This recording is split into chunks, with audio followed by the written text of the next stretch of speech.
Test.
Welcome to Governor Mifflin High School. Friday night football, Bruce Badgley and my man Kerry Moyer. Mifflin County visits Governor Mifflin. Incredible. Going to be a very interesting game, Kerry. Governor Mifflin coming off a very impressive performance. First week of the season, they beat Wilson pretty convincingly. Mifflin County coming off of a loss to Bishop McDevitt last week. What do you think? Well, I think, number one, it's going to be a little difficult for me tonight because I'm always used to just saying Mifflin, and I can't do that. So I've been working on it all week to say Huskies and Mustangs, but no. So we saw last week, of course, Mifflin didn't play. 2020 reared its ugly head, and so they had a week off, and Central Dauphin East, who they were supposed to play, ended up going down the road and playing Exeter. Of course, Mifflin County did play last week, and so we each have one game in for both of these teams. And I think if you look at it, we have one team, the Governor Mifflin Mustangs, who scored a heck of a lot of points that first week. And we have a team with the Mifflin County Huskies against Bishop McDevitt last week who struggled to score points. It's going to be interesting. So again, Mifflin County, just staying fresh coming off of last week. Mifflin. Governor Mifflin Mustangs with the unplanned, bye week last week. But it's October 2nd. It feels like we're right in the middle of football season, Bruce. It's a great night here in Pennsylvania, great night here in Shillington, right in the middle of Berks County here, and it's a great night for Pennsylvania high school football. Yeah, and one of the best things about from our seat is, boy, I can see the cigar field there again. But no, I mean, this is going to be, I think, a very interesting game. Governor Mifflin, obviously, with the week off. Mifflin County, this is only their second game, so they got kind of a late start in the season. So really, both teams, I think are, at about the same point physically. But I think Governor Mifflin, with their size and athleticism, it's really going to be really a tough chore for Mifflin County tonight. Yeah, and I mean, we know that coming in. And for those of you who join us for our first time, thank you. And, Bruce and I have had the privilege to do this. This is our third year being together. And the cigar ash that he's referring to is the Pagoda here in Reading. Getting ready for a national anthem. Presented by the Governor Mifflin Band, and our national anthem presented this evening by Governor Mifflin Senior Tory Lake.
Oh, say, can you see by the dawn's early light what so proudly we hailed at the twilight's last gleaming, whose broad stripes and bright stars through the perilous fight o'er the ramparts we watched were so gallantly streaming, and the rockets red glare, the bombs bursting in air, gave proof through the night that our flag was still Why does that star-spangled banner yet wave o'er the land of the free and the home of the brave? Mustang senior, Tory Lake.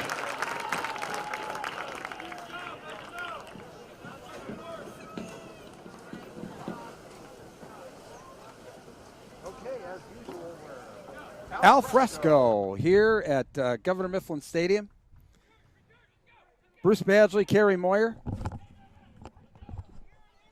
Defensive starters for the Mustang include defensive tackle 73, Mason Clare. Jose Landrum, defensive tackle number 51. Nate Goodman, 85, defensive end, along with number 11, Cameron Stewart. Linebackers are 27, Brandon Strauss. And we're getting ready for the kickoff, Kerry. 13, Our first game at Governor Mifflin High School. How about that, huh? No, it's great to be here, Bruce. And, you know, we had some plans to be here last week. Of course, 2020 kind of got in the way with that, but all good. We're here this week and ready for this matchup. All right, Nick Singleton's going to be deep for Governor Mifflin. Kicking off for the Huskies, number 93. for the Huskies.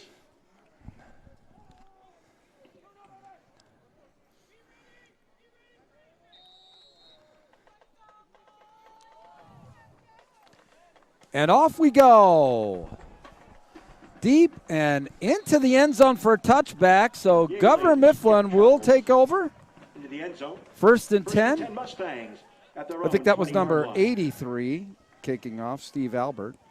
And if looking at the roster, it's correct. I believe he's the only guy they've got in the 80s. So, yeah, nice job on the kickoff there. You know, not giving Nick Singleton an opportunity to run back. Of course, we'll talk about Nick a lot tonight. You know, he's been kind of a household name here in Berks County the last two seasons, you know, as a freshman and a sophomore, now into his junior year. Connor Marniak brings Governor Mifflin up. Right up the middle. Yeah, so a little tradition. Looked like that was number 27 there. Singleton. Brandon Strasser, I think. Yeah, Strasser's been a Strasser player. You know, last year he was you know, Berks in Section 1 in the Berks League, a linebacker of the year, also a power on offense here for him. So that's a little bit of old school traditional Mifflin offense there that you saw. I think you're going to see some things tonight too that you may not have seen 5 years ago with the firepower they have. And right up the gut again. Couldn't see who that was. It looks like Strasser again. So coming in tonight, the Governor Mifflin Mustangs, you know, of course, coming in 1-0 with that huge win over Wilson West Lawn 2 weeks ago. Last year in 2019, they were 8-4 overall, 6-0 here in Section 1. Well, 2 plays and a first down for Governor Mifflin. First and 10 now on the 31-yard line, opening drive of the game for Governor Mifflin. Straight up the gut again is Strasser. Yeah, having a lot of success here, just pounding the ball early on, and you know, you can kind of just start to crank out a drive here, you know, with these positive yards and kind of wear down the defense a little bit here early on. Yeah, talking with Huskies head coach Scott Seckler before the game, you know, he seemed a little bit concerned about his line play, and he felt that that was the key to the game tonight for the Huskies. Yeah, it always starts up front, Bruce. Here's Singleton. And he just bursts through. Oh, boy. He was one tackle away from going all the way. Beautiful play there by Nick. No, Nick Singleton's a special player, you know, as we mentioned before. And he felt that that was the key to the game tonight for the Huskies. Yeah, it always starts up front, Bruce. Here's Singleton. And he just bursts through. Oh, boy. He was one tackle away from going all the way. Leading rusher for Governor Mifflin, Nick Singleton. Yeah, that's huge. And, you know, I've been, you know, around watching, you know, Mifflin football pretty much the last 10 years and remember Schmidt as a running back. And, you know, he was just brutal. And we'll talk more about Singleton in a minute here after this play. So Marniak, it looks like Strasser again. Nope, that's number 2. Trey Rock with the carry. Yeah, Trey Rock's also going to be a big part of this Mifflin Trey Rock defense. with the carry. So talking about Nick Singleton, of course, we saw his first high school action, Bruce, here, 2 years ago when the Berks Catholic Saints came over here for a scrimmage at Governor Mifflin. And, from that first time he was on this varsity field, we knew he was going to be something special. Rock again with the rock. Looks like pretty close to a first down. Close to the first down. That's the thing that's just so tough here. And, again, Number 2. Back on Friday, September 18th, this Governor Mifflin Mustang team beat Wilson 48-7. That was the largest margin of victory over Wilson in the series going all the way back to 1954. But you saw Strausser, you saw Rock, you saw one touch here by Singleton. They've just got so many weapons. Marniak, the rock again, and he got stopped. I don't know if he got the first down. Strausser met at the line of scrimmage. Nice tackle there. Yeah, well, where we're at here, that was number 16. Fourth and 1 on the 40 going in. They're going to go for it. Yeah, Bryson Hassinger, beautiful tackle there. But you're right, 4th and 1 from the Mifflin County 40-yard line. Got a fullback and tailback here. They're going to pound. Oh. Yeah, just right up the gut there, Marniak. Marinac, great job on the keeper there. The quarterback keeper, nice wedge by the line up front and just got him the first down. So, of course, the Governor Mifflin Mustangs here, Jeff Lang, longtime assistant, now in his 4th season as the head coach coming into this game at 25-11. On offense, we started to talk about some of these guys. Of course, the big household name is number 10 running back Nick Singleton at 6 foot 205. Oh, a fumble! Fumbled exchange, Mifflin County. Looked like that was number 51 on the recovery. The number not appearing on our program. There's always one, Gary. No, but I'll tell you what, that's a huge break. It's a momentum shift, 205. Oh, a fumble! Fumbled exchange, Mifflin County. Looked like that was number 51 on the recovery. The way, the ball bounces, and it was, great opportunity here for the Huskies going on to offense for the first time. Let's see what they can do. Turnovers always the great equalizer. We've got 8 minutes to go here in the first quarter. And nice defense there. That was number 6, Gage Schaffner. So on the carry. Nice job there by for the Huskies with the carry. By the Huskies on offense. Little option, and the end that you saw crashing in hard there, of course, number 11, and that's Cameron Stewart. He's a senior for Governor Mifflin Mustangs this year. He's already committed to play football at Rutgers at the next level. Came crashing in. Nice pitch there on the option by the quarterback. Hassinger, looks like that's nice little pitch out there to number 26, Cody Bickert. Yeah, kind of talking about Hassinger here, the quarterback. Again, talked a little bit about their struggles, on offense last week. It appeared that he was the leading rusher and passer, of course, 42 rushing yards, 28 passing yards. But, doing a nice job here managing the offense so far. So in this Governor Mifflin Mustang defense, of course, I talked about number 11, DN Cameron Stewart, already committed to Rutgers. Talked a little bit when he was on the offense, number 27, Brandon Strausser. He was the Section 1 linebacker of the year last year in 2019. Number 2, linebacker Trey Rock. We talked about him on offense. He's 6'1", 185. He had 13 tackles in that game versus Wilson, Bruce. He was a beast. I'll talk about the D-backs here in a minute. Incredible. All right, Hassinger. Sprinting to the left and collapsing in there. That was Strausser, I believe, who got in there. That was, the pressure, up top there from the defensive end, screaming hard. Nice job of contain on both sides down here. And Strausser coming up from his linebacker position and just laying the wood. 3rd and 13, Huskies. All right, 6 minutes and about 35 seconds here to go. No score in the first quarter. This is the first drive for Mifflin County, the Mifflin County Huskies. So talked a little bit about the guys up front for Mifflin. For the D-backs, I'll talk to them about those guys after this play. Hassinger back to pass. No time. Beautiful beautiful play in there. Number 85. Nate Goodman. Yeah, it was Goodman. Nate Goodman, and for the D-backs, I'll talk to them about those guys after this play. Hassinger back to pass. No time.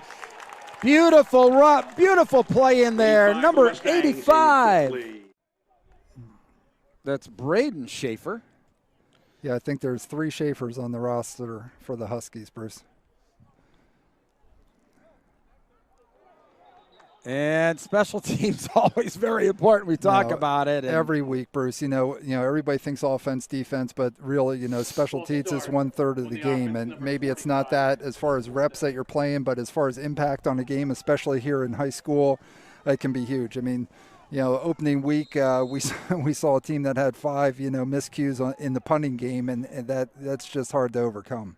But Nick Singleton back deep for Governor Mifflin. And a good boot, got it away. Good bounce, Singleton at midfield, and he's collared. All right, good special teams play there by Mifflin County, but Governor Mifflin set up with good field position at the Huskies' 48-yard line to start their second drive of the game. We got 5:14 left in the opening quarter, Carey. No score.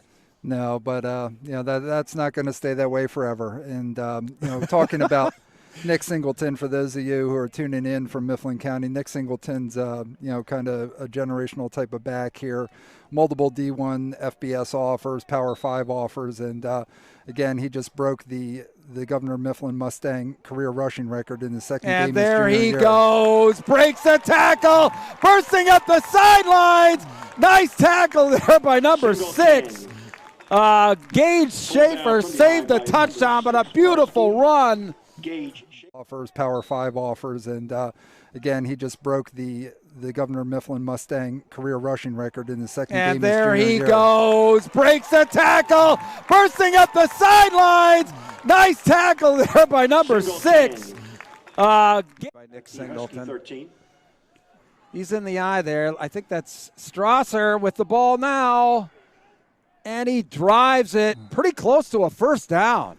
That was one of the things we also saw, Mifflin early on last year with a scrimmage, and, from, being down on the field and watching that, the offensive line was getting their blocks on the first level, not quite chipping those guys at the second level, and it was a little bit of, growing process there, but they certainly matured during the season. We had Mifflin down at Cocalico last year during the regular season. That was a heck of the game, but offensive line doing a nice job tonight. All right, 2nd and 2 from the 5. Singleton racing into the end zone. We got a flag. Touchdown. We've got a flag. Looks like it might be in the area of holding. It's one of the things, again, going back to we saw him as a true freshman, sophomore year last year, of course, and the thing that makes Nick Singleton stand out, as compared to other high school backs is when he gets to his second level, the distance he puts himself between himself and those guys that are pursuing him. But if you listen to Coach Lang's interview. Number 85 of the offense, still second down. So it is a holding penalty, moves Mifflin back. Looks like to about the 14-yard line. So it's actually going to be 2nd down and 10. So the thing that I was talking about is, we know that Nick Singleton has that speed to be able to break away. But when you heard Coach Lang talk about that game against Wilson, I think he used it in the interview 3 times. He ran violent. Stewart on the end around, shakes a tackle, gets a few, make that about 8. Interesting play there. Cam Stewart again going to Rutgers to play at the next level. He's a senior and big part of the defense and offense. I think you see here, with Strausser and Singleton and Rock carrying the rock for him. Cameron Stewart is a tight end, does a great job catching balls going down the seam and around there, bringing it up to a 3rd and goal. And that's Marinac. Oh, he got thrown for a loss. Actually, a little misspoke there. That was loss of 5. Well, that's going to be 4th down. yeah, it's going to be 4th down, and bringing the ball back to what we got about the 11. Yeah, 4th down, and actually only it's 7. They can still get the first. Still get the first, but they are going to try a field goal here with number 12, Wes Grillo.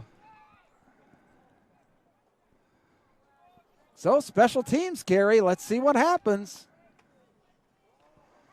Snap down, kick. Yeah, looked like he pulled it to the left. Yeah, no, just kind of kicking from over closer to his left hash here. Kind of looked like he kicked it straight, but just couldn't compensate for where the ball was placed on the field. So my big takeaway here early on with 2:53 in the first quarter is kudos to that Mifflin County Huskies defense. To keep Governor Mifflin off the board this deep into the first quarter, having 2 drives down, and of course forcing the fumble in the first series, and then causing the missed field goal here. Great job by the Huskies defense. All right, so let's see what Mifflin County can do. Bryson Hassinger behind center there, looking to throw, and he's got a guy across the middle there. God, looks like that's number 10 on the reception, Jaden Jackson. Yeah, impressed with Hassinger as a quarterback here early on. Did a nice job showing leadership, early on. And that was a real low snap, kind of had to go down like a shortstop and scoop it up. And to get off that throw, a great throw, and get a first down out of it. Great job by the Huskies on offense. Braden Schaefer behind. Oh, my. The defensive line just met at the quarterback. Wow. They didn't go for the fake. They went right for the quarterback, Gary. Yeah, no, and I mean, that's, the thing, and we talk about this every week. You want to throw and get a first down out of it. Great job by the Huskies on offense. Braden Schaefer behind. Oh, my. The defensive line just met at the quarterback. Wow. They didn't go for the fake. Score. Mifflin County with the ball, and Governor Mifflin here from Governor Mifflin Stadium. Thanks for joining us. Oh, he threw it right to number, I believe that's 36, down the sidelines and in for a touchdown. No, that's Aiden Martin, and I didn't get to talk about the D-backs yet, but he had a big pick, against Wilson as well. So Governor Mifflin here from Governor Mifflin Stadium. Thanks for joining us. Oh, he threw it right to number, I believe that's 36, down the sidelines and in for a touchdown. No, that's Aiden Martin, and the Jets, and he wasn't going to be denied. Yeah, he's also a running back on offense, but we're talking about Singleton, Strausser, and Rock. He's making plays as a sophomore on defense. Great job there by Aiden Martin, the sophomore safety for the Governor Mifflin Mustangs. All right, so 146 here in the opening quarter now. Governor Mifflin up 6-0. Okay, kind of coming to the realization here we need a football for the point after attempt. Referee's got that in. Jackson Schools gets it through. Yep.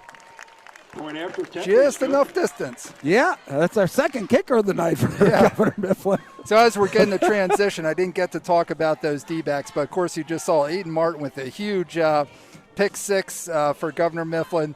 Of course, Nicholas Singleton is playing safety, and we'll probably talk some more tonight about number 18, a junior, a D-back that is a transfer in. So we'll talk a little bit more about that when the Mustangs are back on defense. Well, it's been kind of a game of mistakes. Mifflin fumbled away on their opening drive, really got kind of stymied down deep in their own end with a penalty and then tackle for loss on the second possession. But then they took it away on the interception here to score to get out in front 7-0. So 146 remains here in the opening quarter, and the Governor Mifflin Mustangs up 7-0. So kicking off for Mifflin will be Wes Grillo. So I think we're doing a pretty good job so far, Bruce, because I know for us, we're always just used to saying Mifflin when we're talking about Governor Mifflin, but now we got to go with the Huskies and the Mustangs. And, talking about the kicking game, we've been really lucky and fortunate here the last couple of years in Berks County, with the Knowles, the Henrys, the Cupids that we've been able to see with the kicking game going on, in Berks County. Well, Gage Schaefer's deep. And a little pooch kick. Oh, and it's on the ground. Mifflin County does grab a hold of it. Yeah, and we've seen so much of that early on. And, again, this is our fourth broadcast, of the season, Bruce. And whether it's pooches, squibs, drives, we've seen a real variety of kickoffs attempts so far early in this PA high school football season. You're exactly right. I think variety is the appropriate word for kickoffs this year. We've seen, I think, every kind of squib kick or deep kick, possible there. So first time that Hassinger's under center. And he hands it there to number 6, Gage Schaefer. And he got about 2. 16 for the Mustangs on the tackle. So nice job by Schaefer getting some positive yards there, doing the prep for this game. Gage Schaefer, was a big standout on defense for them last week. He had 10 tackles as a safety. Getting his licks in on offense here as well tonight.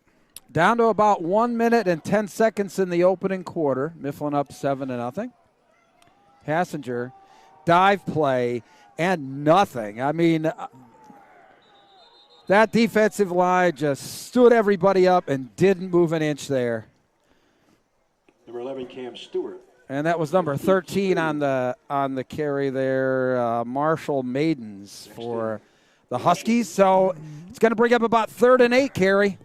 Really, it's been a nice job by both these defenses. Again, the only score we had here in the first quarter, was a pick 6 by Aiden Martin, Governor Mifflin. But honestly, what I've seen so far here is trying to run between the tackles on this Governor Mifflin defense is kind of a tough task. Yeah, that's just not good. All right, Hassinger big. Stewart after him. He's throwing it deep. Incomplete. Nice coverage there on the play by Nick Singleton. Yeah, great pressure there by Cameron Stewart. Hassinger, though, great job, quarterback getting it out. Nick Singleton, of course, on the coverage. Good football play all the way around. The win goes to the defense on that one. It's going to bring up the 4th down here with 16.4 ticks left in this first quarter here at Governor Mifflin High School. A fast-moving first quarter.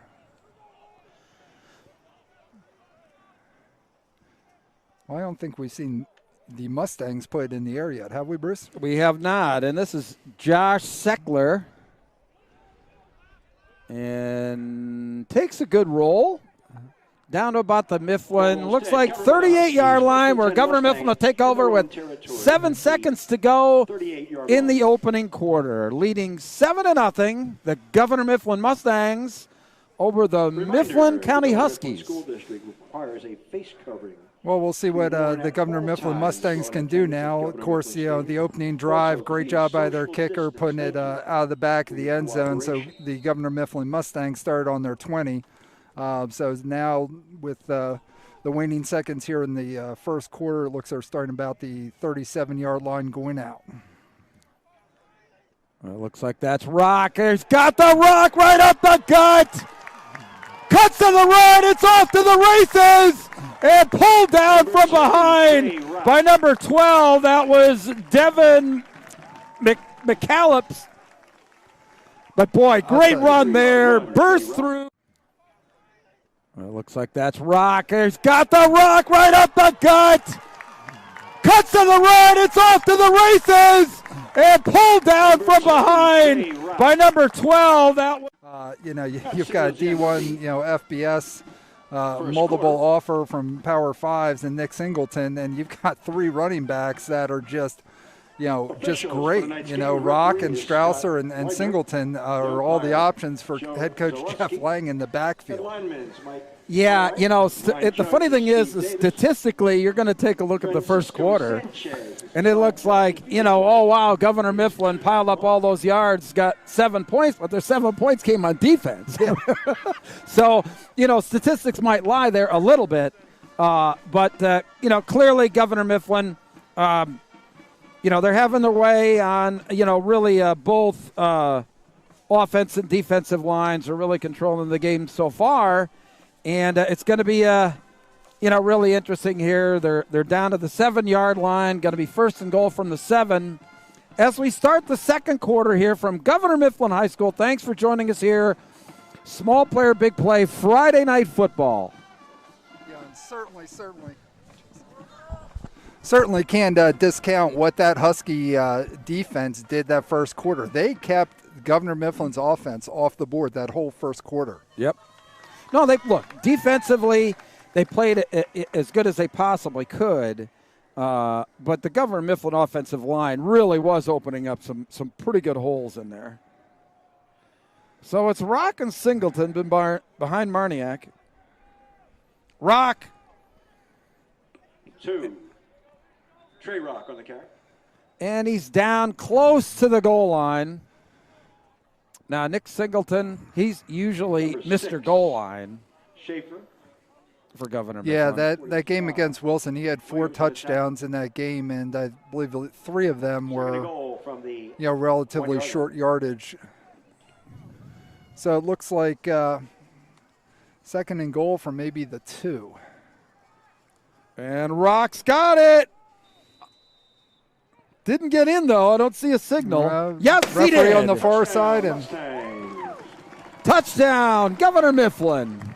Okay, the first offensive touchdown in the game comes, in the opening minute here of the second quarter. 11:23 left here in the second quarter, and Rock carrying the rock and getting the score. That's a great name for a running back. It's just a great name for a football player. Yeah, that's right. Exactly right. And that was number 9 again. Jackson Schools knocked it through. So 14-0, Governor Mifflin. 11:23 now until halftime. And it looks like, they've really got a grips on this one right now, Kerry. Yep, but again, with what we've seen here, these Huskies from Mifflin County have come to play, and we saw it early, with the miscue with the fumble by Mifflin. It's just taking advantage of something like that here to get the Huskies back into this game. You're exactly right. I mean, it just takes one play, So going to be interesting to see what Mifflin does here on the kickoff. Kicking off is going to be number 12 there, Wes Grillo. So again, thank you to everyone who's tuning in tonight on the Small Player Big Play YouTube channel. Bruce and myself have enjoyed doing this over the last few years. Our third year together, and now we're on Small Player Big Play. And for anybody that's out there watching, feel free to shoot me a DM on Twitter at Kerry Moyer, at CaryMoyer. Let us know where you're watching from, and we'll announce it on the air. Greg Schaefer deep, and he does kick it deep and into the end zone. All right. No, nice job. So, we saw the Huskies do that in the first quarter. Now we see Mifflin do it in the second quarter, having a kickoff go out of the end zone. Yeah, so key. I mean, First Huskies on their own 20-yard line. If you've got a kicker who can just reach that end line. All right, 1st and 10 now, Mifflin County at their 20-yard line.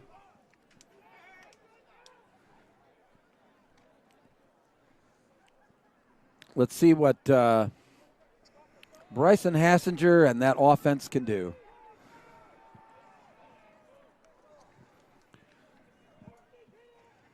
Back to throw across the middle, incomplete. Was trying to reach Jaden Jackson. Had his hands on it. Yeah, no, good concept, just a little out of his reach. So the one other D-back for Governor Mifflin here I say I would talk about is number 18, and that's Eden Johnson. So last year he was a standout performer at West Philly Catholic High School. Has moved and came in before his season and is now playing D-back for for the Governor Mifflin Mustangs. He's also a D1 prospect and has offers including William and Mary. Fumble.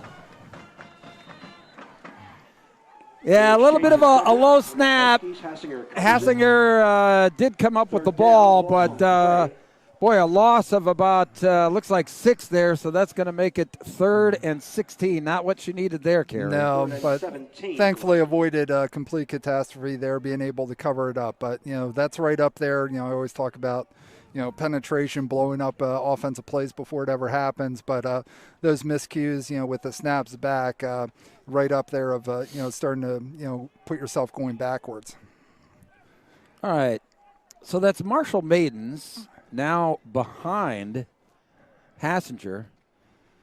There's the fake. Oh, everybody just all over Hassinger. Throws incomplete. Boy, he was really being, I think, was that Aiden Martin? Nice job there, just to being able to, because he was running backwards, just to be able to kind of, hustle and get outside there, and get that ball off and, have it that, nobody was going to get it if his guy wasn't going to get it, and just, live to go another play here. Brings up a 4th down and forever here, 4th down 17. Maybe it's not quite that epic, but regardless, punt situation from deep in their own end zone. Josiah Seckler. Oh, I mean, he wasn't even given a chance. And in for the touchdown. Boy, it looks like that was was that Martin? It looks like maybe it's not quite that epic, but regardless, punt situation from deep in their own end zone. Josiah Seckler. Oh, I mean, he wasn't even given a chance. And in for the touchdown. Boy, it looks like that was pin back in your own end zone like that, but yeah, certainly looks like that, from what we could see here, that was Martin again. So Jackson Schools is going to try the extra point.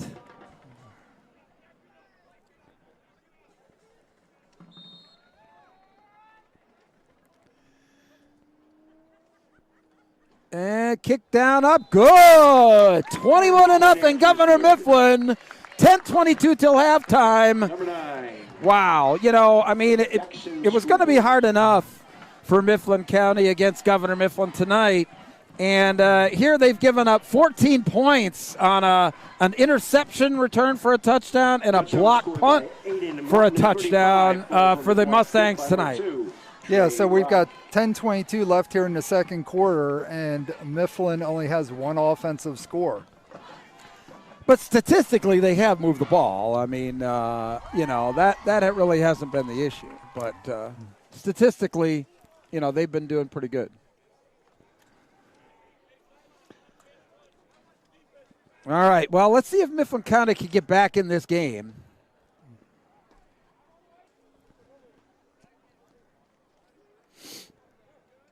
So it looks like number 12, Wes Grillo, will be booting it away.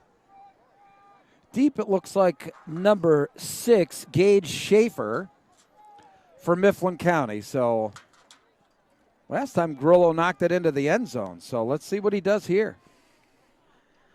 Kind of a good 1-2 combo for Mifflin this year for kickers. Grillo knocking it through the end zone, and Schools knocking it through the goalpost. So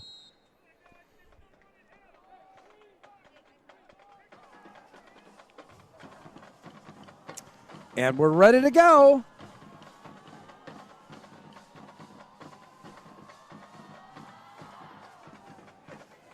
And that's Schaefer at about his 3.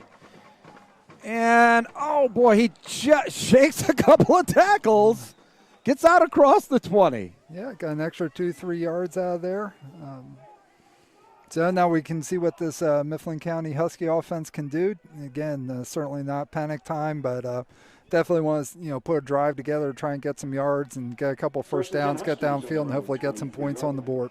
I totally agree. They have to try and get some bit of offensive momentum going here, for nothing more than to give their defense a little bit of a rest, but not that there aren't a lot of guys going both ways. So No, it's a cool night here.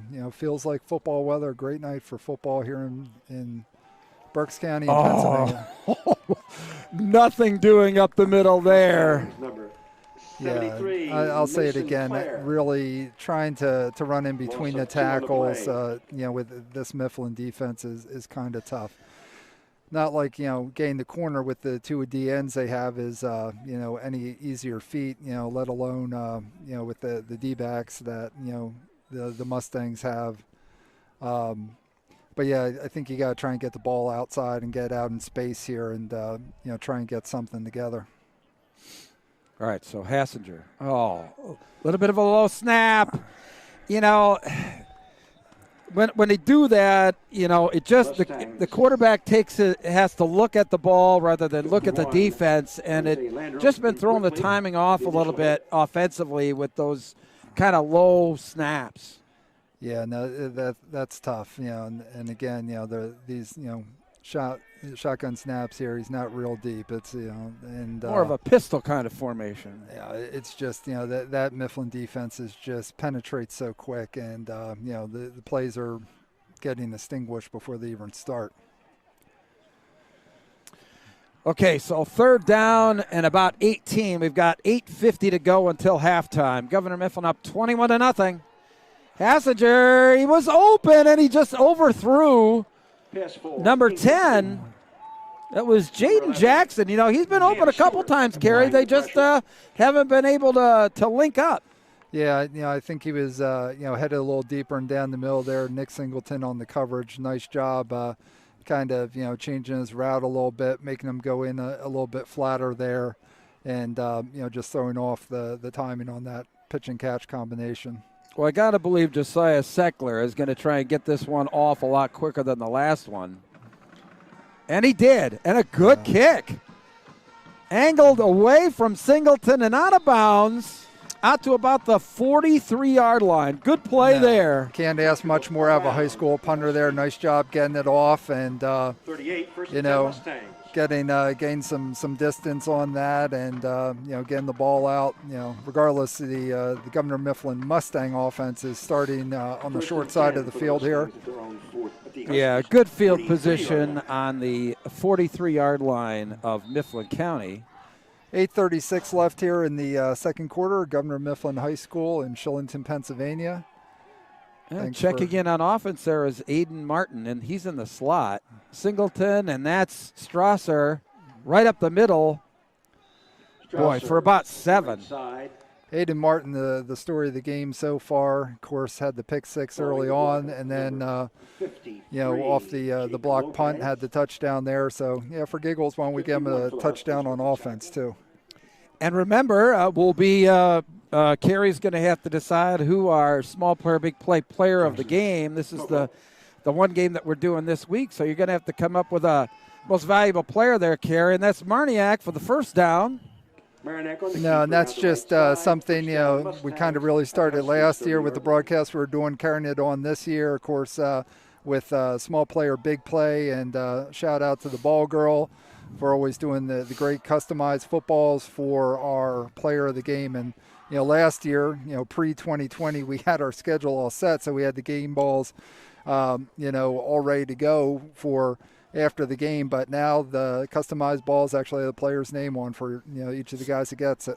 And Singleton around the edge on the option. Looks like he's very close to a first down. Well, the one thing that we can guarantee this week is that Logan Klitsch's string of 2 in a row is going to be stopped. I mean, he had 2 great games.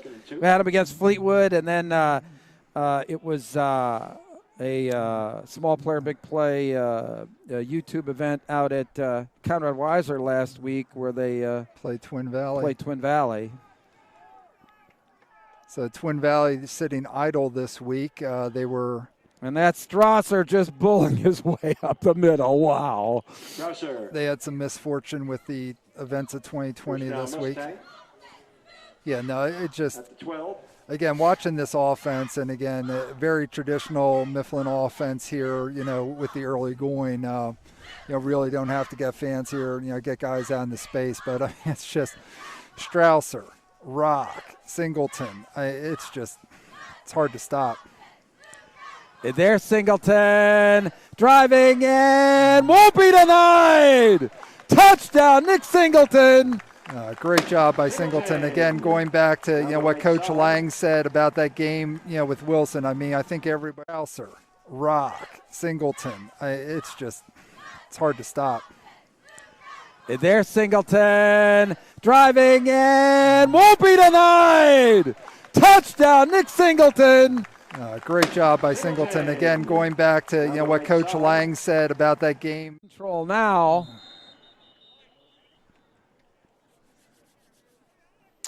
And a whistle. Looks like it was maybe some offsides on the defense. 51 on the defense. So 4 touchdowns for the Governor Mifflin Mustangs. If you're just joining us, 2 of those are on offense. First score of the game we saw was a pick 6 by Aiden Martin of the Governor Mifflin Mustangs. Aiden Martin also had a touchdown on a block punt, and now we have Governor Mifflin having 2 touchdowns offensively here. Nick Singleton with the last one on the ground.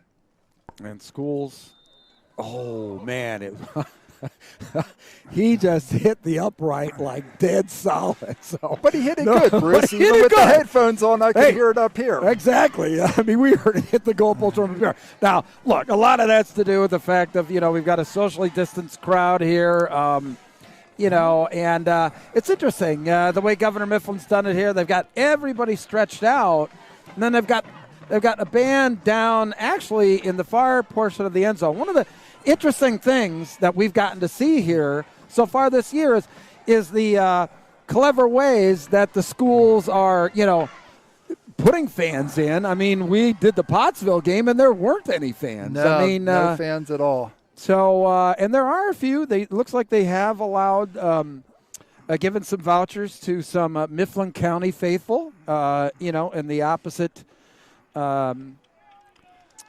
stands there. But, really it's, it's interesting the way each particular school is going about, the whole social distancing. And looks like there was some re-emphasizing of the 250 this week. So we'll see how it all shakes out. I mean, that's kind of crazy, but it is what it is. So Mifflin set to kick off. Looks like that's Wes Grillo. And deep for Mifflin County again. Number 6, Gage Schaefer. I have to talk about the aesthetics, of course, the pagoda. The cigar ash, exactly. Is off, but Bruce, if you look over top of the high school through the tree line, there's a bad moon rising. Oh, there is. Nice return by Schaefer. There was a little miscommunication with the up man. But again, I mean, he kind of wiggled his way through that defense for a decent return. Yeah, nice job. So 1st and 10 now, 27-0, 6:40 to go here in the first half. 1st and 10 Huskies. So 23-yard line. Oh, it's October 2nd, Bruce. It feels like October 2nd. But, it was very windy to start the game. You really can hardly feel the breeze right now. Now, it's only the second game for, both of these squads. And, think about it, there's some schools that are just getting ready to practice now. And here's Hessinger running for his life. Nice run, splitting the defense. Out to the races there. Stauffer throws him out. Excellent job. Excellent effort by that young man. I've been impressed with him. That are just getting ready to practice now.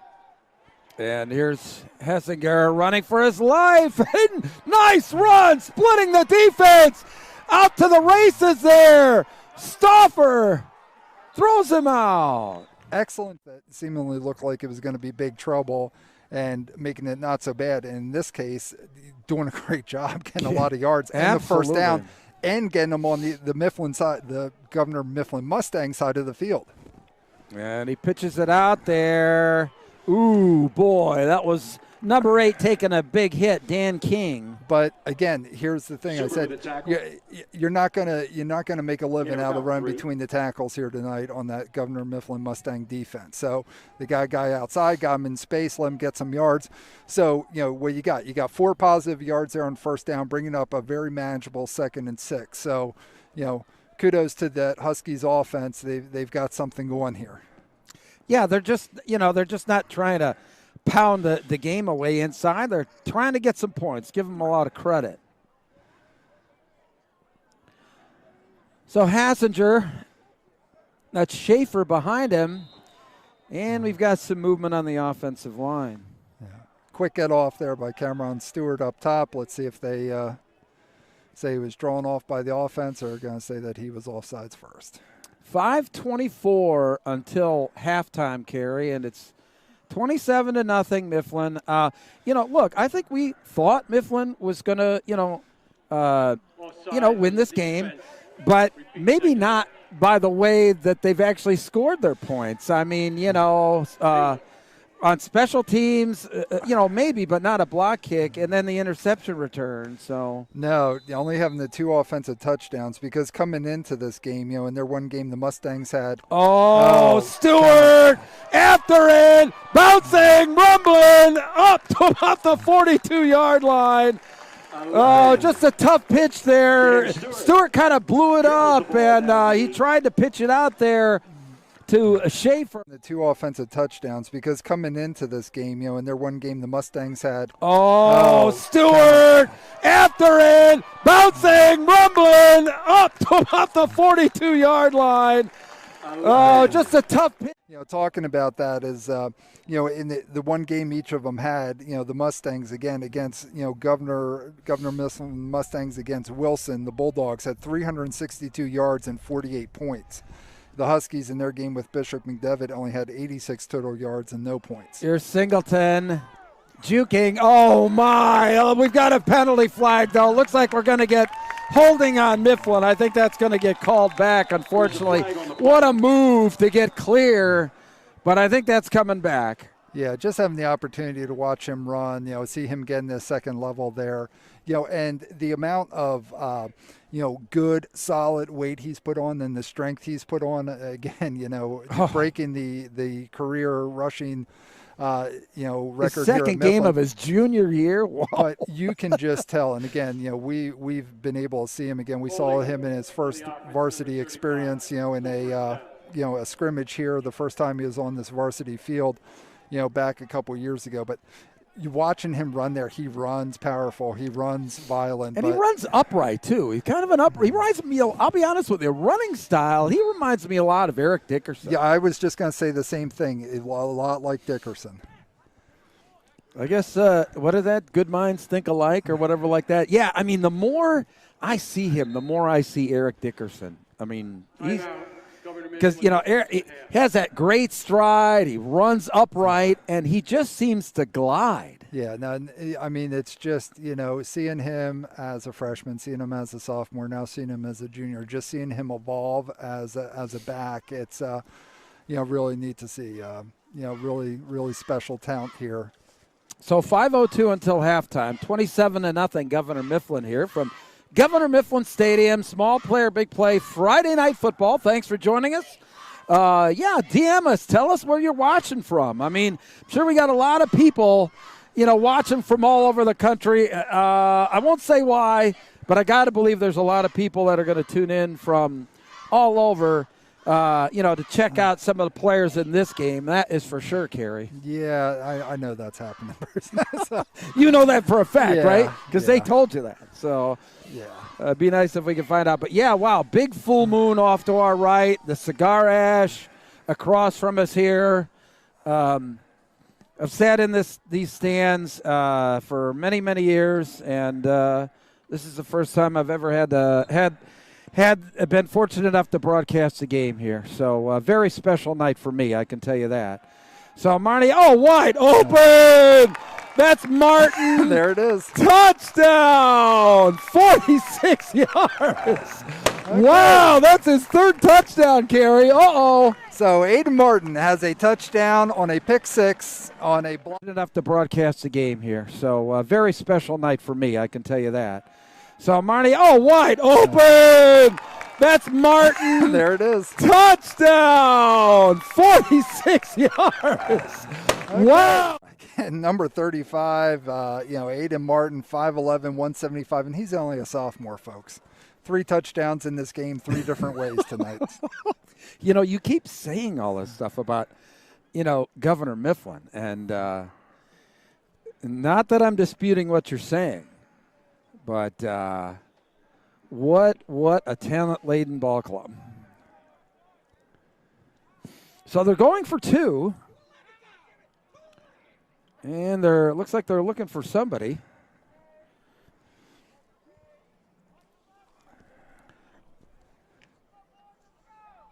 All right, Marniak. Looking, and no good. Not entirely sure who he was trying to hit across the middle there. But good defense there by, Mifflin County. So Governor Mifflin hung on 33.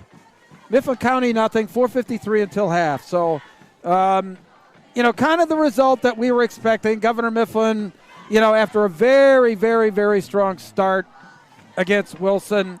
Unfortunately, Mifflin County losing, their first effort against Bishop McDevitt last week. So, it was very interesting talking to Husky heads coach Scott Seckler before the game. I mean,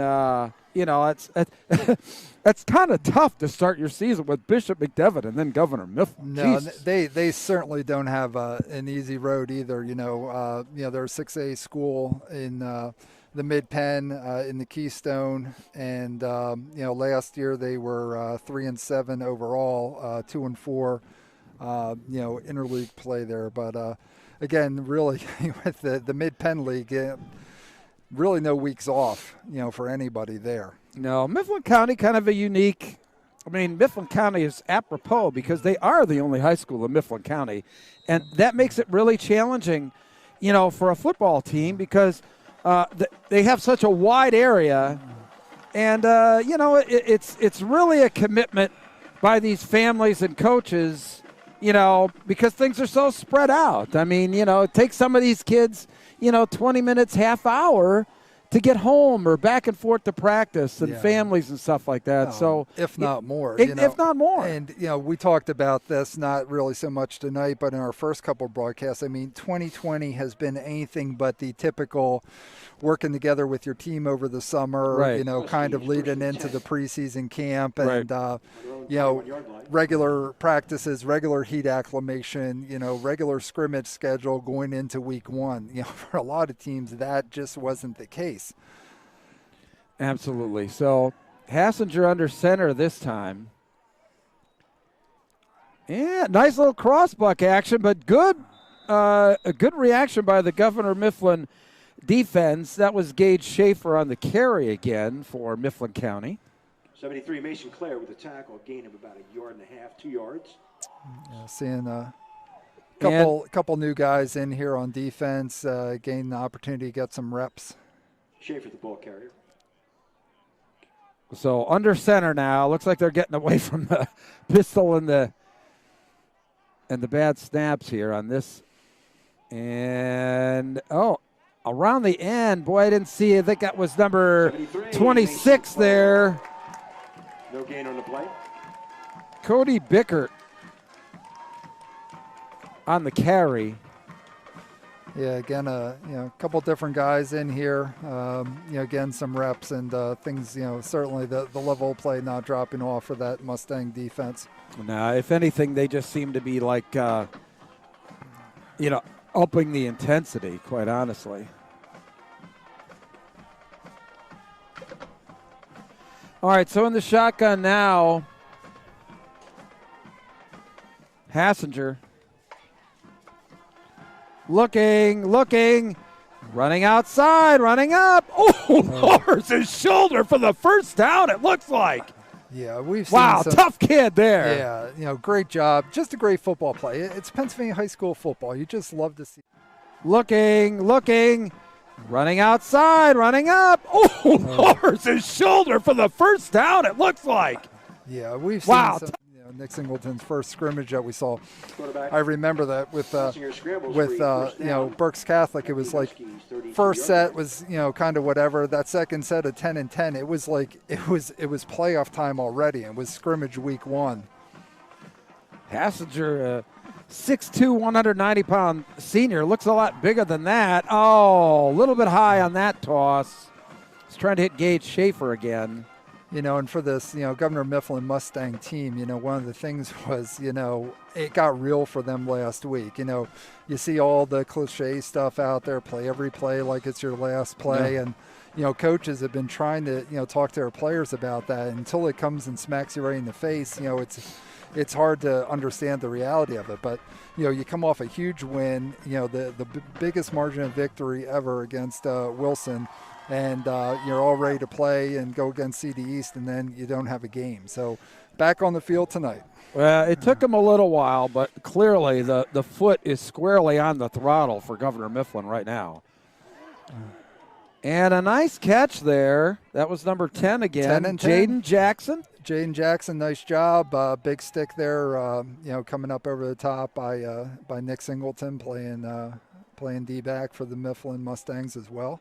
So it's going to make it about 3rd and 5 now from the 37-yard line. We've got about 2 minutes and 30 seconds to go until halftime. And Mifflin up 33-0.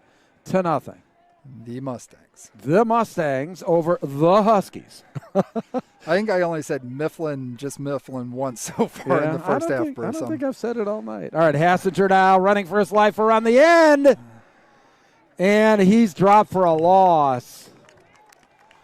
Good defensive play there by Rock. Yeah, that was Strausser. It was Strausser? Again, it's okay. We haven't said his name a lot tonight, but Strausser's a player. He was the Burke Section 1 linebacker of the year last year. He's a player. So 4th and 7 now, and clock running, and looks like, they still got the offensive unit out there. Maybe I think they're just going to run the clock down, and then probably call timeout. Yeah. Yep, and they do. So 4th down and 7 from their own 35 for the Mifflin County Huskies. That bad moon's still rising over the school over there, Bruce. It actually is rising. It is. I don't know. Is that a planet off to the left? I don't know. Don't they do is this like a harvest moon or a blue moon or who knows what kind of moon? Other than it's very beautiful in the sky tonight, and the wind is all but stopped. Just a wonderful night for football. We've been blessed as far as the weather on Friday nights for as long as I can remember now. Yeah, we had a rainy season one year there. But right. The first year it rained every Friday. Yeah. So I guess, it all equals out. We have 1 year all rain, 1 year no rain. But a beautiful night tonight. As you always say, we're outside. We're not, in the press box. We're creatures. al fresco, baby, sitting on these cold bleachers. That's okay. I always stand. But, I know. It's just, Bruce, now where not to be when the camera crews from filming for Huddle from the schools when they empty out the tarps, where not to be. Yeah, we want to be actually a little away from the press box. So they went for it on 4th down, and it's another bad snap, unfortunately mishandled, and they are going to take over once again. Stewart was back in there again, but what's really hurt him is we want to be actually a little away from the press box. So they went for it on 4th down, and it's another bad snap, unfortunately mishandled, and they are going to take at it. No, that front, for the Mustangs just has the ability to penetrate so quickly, and those snaps just throw off the time, and then it's that was actually a bit surprising to me. They called a timeout and then went for it on 4th and 7. And they didn't. It wasn't like they were kind of disguising like a fake punt formation or something like that. They just lined up and ran a play. So, from deep in their own end. So, a little bit different. And unfortunately, it did not work out. Mifflin now with the ball, 1st and 10. We've got 1:24 until halftime. Carey, Mifflin looking like they want to put some more points on the board. And really, for this Huskies offense, they didn't put any points on the board last game. So, unless something, changes drastically here, in the second quarter, it'll be 6 quarters that they've gone here so far in 2020 without getting any points on the board. All right, so looks like Strasser and Singleton will be lined up behind Marniak. Nope, it's Singleton to his right. And they pitch it out to him. He's got plenty of room. And in for the touchdown. 20 yards, Nick Singleton. Wow. I mean, you could just see that thing wide open. Once he gets a crease, I mean, it's just. Nope, it's Singleton to his right. And they pitch it out to him. He's got plenty of room. And in for the touchdown. 20 yards, Nick Singleton. Wow. A special guest on at halftime, Bruce? Yeah, Mike Drago's supposed to join me from the Reading Eagle. Always good to see Mike. No, he's been a halftime guest of ours before. And, again, kind of the godfather of high school football, certainly, in this area.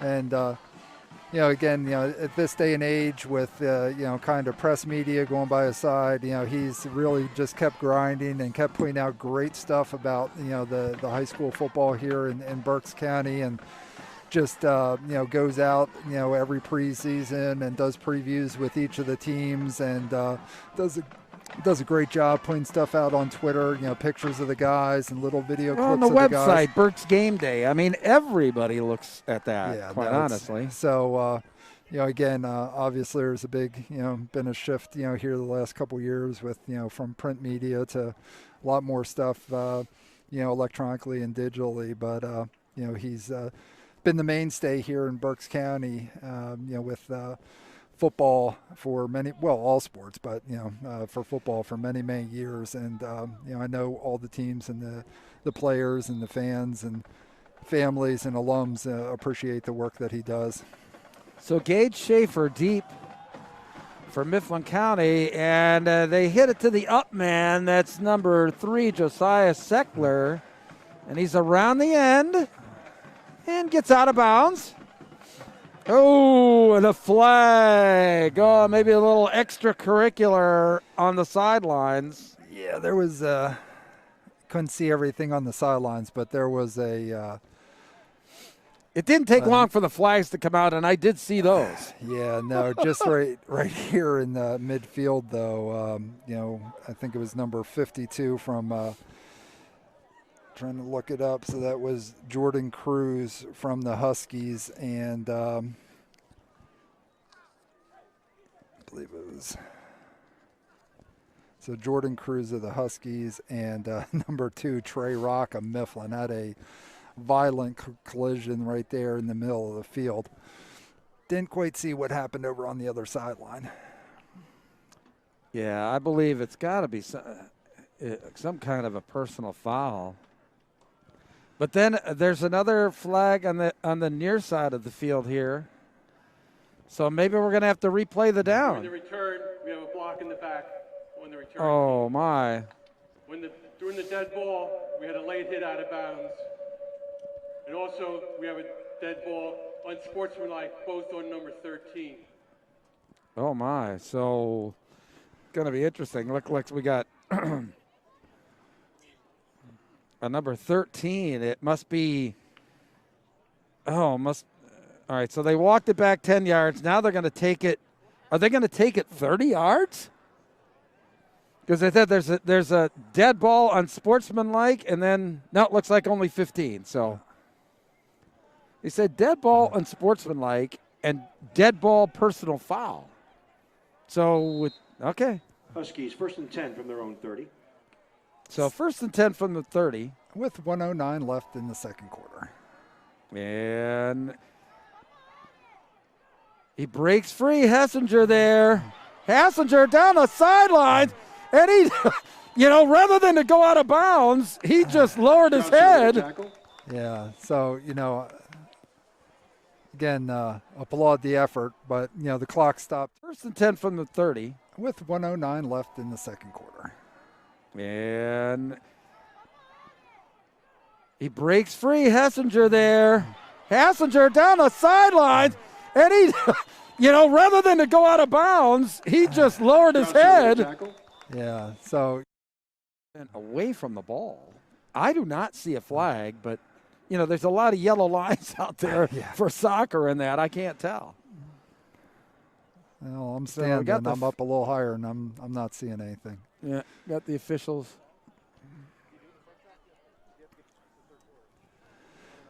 Oh, 56.5 ticks left here in the second quarter. Blindside block on number 13, first down. Oh, my. Blindside block on the defense? 11. Okay. But still, it's not. How can you have a blindside block against Governor Mifflin when unless the Huskies are running the ball? Going after some, and he's out at end, so it's like, let's just say if this game was any closer, I know these Mifflin fans. Let me tell you, they would. I don't understand this one. Just like I didn't understand the 2 penalties on the same guy out of bounds on only 15 yards on a dead ball. This one here, I just don't get. Yeah, you can be running stunts up front stuff, but it's not like Governor Mifflin, second time out of the half. It's not like he is running a crackback block off the edge. Yeah. So anyway, bottom line is it's 40-0 Governor Mifflin. We've got 50.5 seconds to go until halftime. Mifflin County now at the Governor Mifflin 15-yard line. It's 1st and 10. Give Mifflin County credit. And, especially, I'll be honest with you, especially quarterback Bryson Hassinger. This guy has not slowed down. He's put his shoulder into guys. He's not running out of bounds. He's running over people. He's out there to play football. No, he is, and I've been impressed with him tonight. And you know what, what he's doing here, with his team down, by 40 points, not giving up. It's like, he's got that it factor that's going to, help him the rest of his life. When he deals with adversity, you can just tell he's not a guy that's going to shy away from taking on challenges. So, tip of the cap to that young man. And this is the deepest that the Huskies have been on the Mifflin Mustangs. So 1st and 10 from the 15, 50 seconds left. Hassinger throws it out there. Oh, tipped up. Oh, almost. Boy, that was a hot potato there, wasn't it? Yeah. There's opportunity. Could have had him out in space, but thankfully didn't turn into. So Cody Bickert was juggling it out there in the flat for Mifflin County. Second down. So 2nd down and 10 now. 44.1 seconds until halftime.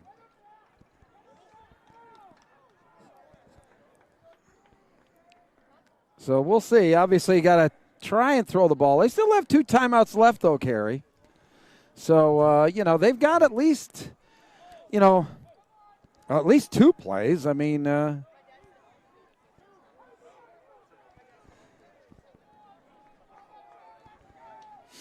Okay, we have Kay Henderson checking in on our broadcast. He's watching from Florida, Bruce. Deep, that's for number 10. And Jaden Jackson. He's had a good game. That was a nice 15-yard throw there. Okay, we have Kay Henderson checking in on our broadcast. He's watching from Florida, Bruce. Deep, that's for number 10. And Jaden Jackson. Taking advantage of that field position and gain on the board. Here with under a minute left in the first half. So Holder makes his way out. Yeah, that was Jackson, the holder. And actually, number 93 is the kicker, who is the number not appearing on the roster. No, our roster is kind of a lot of single-digit guys, goes up through the 70s, and then there was an 83, and I think that was it. So. That was it. So number 93 with the kick, and it's 40-7. I'll tell you what, give Mifflin County all the credit in the world. They went for it 4th down, the last drive, trying to get some points here. Hassinger, I mean, he put his head down, a couple of times, a couple of big throws, a nice touchdown pass there to Jaden Jackson, and they're on the board, 40-7. Great job by the Huskies there, taking advantage of that field position and getting on the board. So 38.9 left. Nick Singleton's back deep for Governor Mifflin. So again, thank you everyone catching our Small Player Big Play YouTube channel streaming tonight of this Governor Mifflin Mustang and Mifflin County Huskies game. And Kay Henderson checking in from Florida Bruce, and he's watching Singleton and Johnson for the Mustangs. So again, feel free to shoot me a DM at Kerry Moyer, at CARY Moyer MOIR, and let us know where you're watching from. Well, Singleton's going to have a chance. Picks up the loose ball, and he's just jetting around the side. And he's corralled there. Nice tackle. Looked like that was number 30 for Mifflin County there. Riley Alexander, nice tackle. Yep, nice job. Anytime you can, contain Nick Singleton when he's in space, good job. And, 32.2 clicks left here on the clock in this first half, second quarter from Governor Mifflin High School, Shillington, Pennsylvania. And, saying that Mifflin's going to keep it on the ground, possibly just take a knee, but to keep it on the ground, well, that's what they've done all night, and that's what they do. So let's see what Mifflin does here. Yeah, going to be content to let the clock run out. So heading into halftime here, again, Bruce, have a special guest on, but Governor Mifflin Mustangs, a home team with 40, and the visiting Mifflin County Huskies 7 heading in the half. Yeah, I think everybody kind of expected Governor Mifflin here to, have a good run here in the first half. And, look, don't sell Mifflin County short. Clearly, they're going up against a very, very tough opponent. And so we're at the half. Governor Mifflin 40. And Mifflin County 7. We're going to be back. Thankfully, we're going to have Mike Drago join us from the Reading Eagle. And always good to talk to Mike. I haven't seen him in a little while here. And, he's been a guest, now and then for us. So, we'll be back in a couple minutes with Mike Drago from the Reading Eagle. And it kind of looks like he has the quarantine beard going on. Yeah, he does. He does have the quarantine beard, so it'll be good to see Mike. All right. We'll be back soon.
Hey, Bruce Badgley back here, Governor Mifflin High School. I'm joined by Mike Drago from the Reading Eagles. Good to see you again, my friend. It's nice to be seen.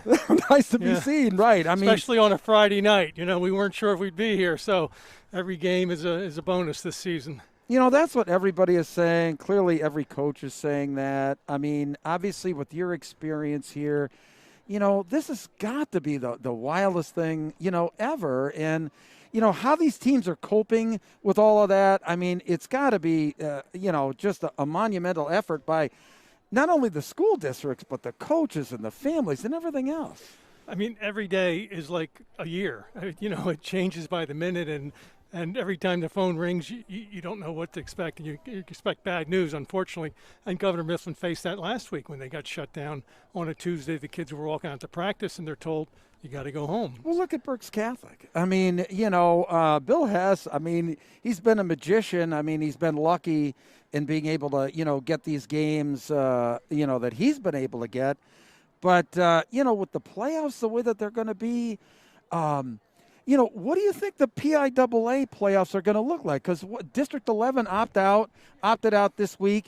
Then you've got all the District 1 schools and District 12 schools now trying to rush back in so they can qualify. I mean, what's that going to look like?